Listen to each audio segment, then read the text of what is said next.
this idea super simple. You ready? You've got 5 senses: taste, touch, hearing, sight, and smell. The first 4 of those interact with your conscious brain before it interacts with your emotional brain. So you taste a food, you think food. You see a baby, you think baby. You hear a crash in the kitchen, you think crash. However, it's immediately followed by then an emotional connection. That crash in the kitchen is followed by, where's my kid? That thought of food makes you think, when's dinner? What's for dinner? Did I make dinner? And the baby? Well, it depends on how you feel about babies. I don't know how you feel about babies. But the scent that you smell is totally different. It impacts your emotional brain well before it gets to your logical brain. Your emotional brain kicks into high gear first, and then your logical brain is able to kick in. Why? Well, the nose knows. See, the olfactory bulb is located directly adjacent to the limbic system. That's the emotional epicenter of your brain.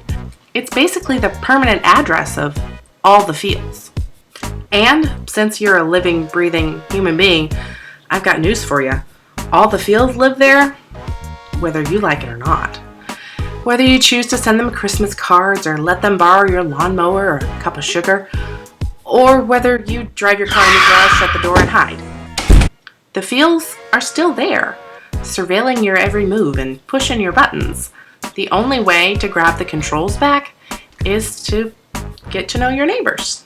Whether you intentionally walk over and start a conversation, or you randomly run into them. This is where my analogy starts to fall apart a little, but bear with me. The same is true for us with our emotions.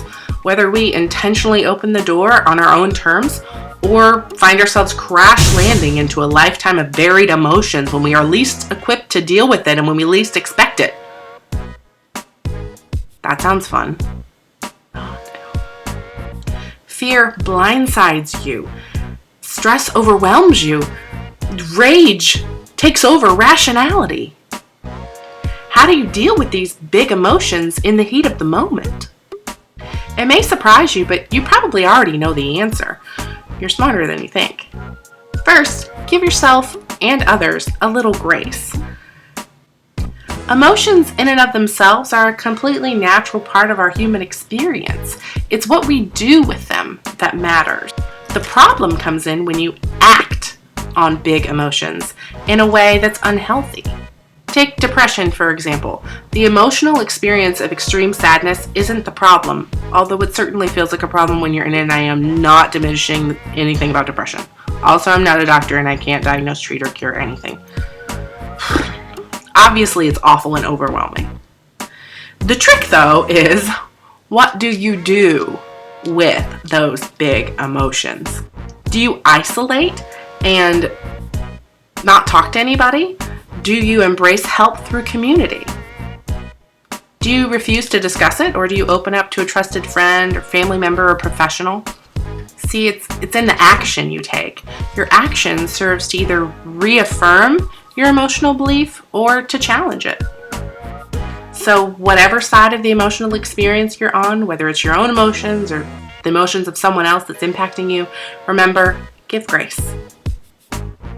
Secondly, breathe. Let's all breathe.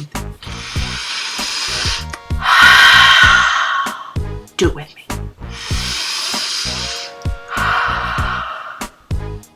Feels better, doesn't it? Turns out it's not just hokey hooey. Research shows that by doing deep breathing exercises, you can actually alter the pH level of your blood or lower your blood pressure. Deep breathing stimulates your parasympathetic nervous system. That's the one that calms us down. We intuitively know this. That's why the expression "take a deep breath" is a thing. And scientific research is showing that deep breathing exercises may be the key to unlocking a more peaceful and productive mind.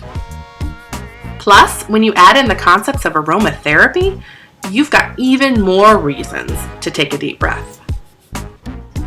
We've already covered how the limbic system's location in the brain makes it particularly influenced by scent. But here's where it gets really interesting, at the intersection of scent and essential oils. While any scent can influence emotions, hot fresh pizza, anyone? There are certain scent molecules so tiny that they're able to cross the blood-brain barrier and impact our cells. What are these tiny molecules? Essential oils. These fragrant drops of plant material are incredibly concentrated and incredibly intelligent when they work in the body. Just one drop of essential oil contains 40 million trillion molecules. That's 40 with 18 zeros. And because they're so tiny, the molecules in just one drop of oil can impact our entire system because they can not only cross the blood-brain barrier, but get into the tissues in our cells. It impacts us on the level of our cells. Recent research has shown that we actually store emotional information in our cells, not just DNA code and other things. We store emotional information in the molecules of our cells. So when essential oils come in, it can really impact our system. Next, we get to talk about one of my favorite things, the nitty-gritty of it all. What oils do you use for what emotional state? How do you balance the emotions that you feel every day when you feel like you're being overwhelmed? Let's dive in. Don't pick your nose, don't pick your friend. You can pick your friends. You can pick your friends, you can pick your nose, but don't pick your friend's nose. Good advice.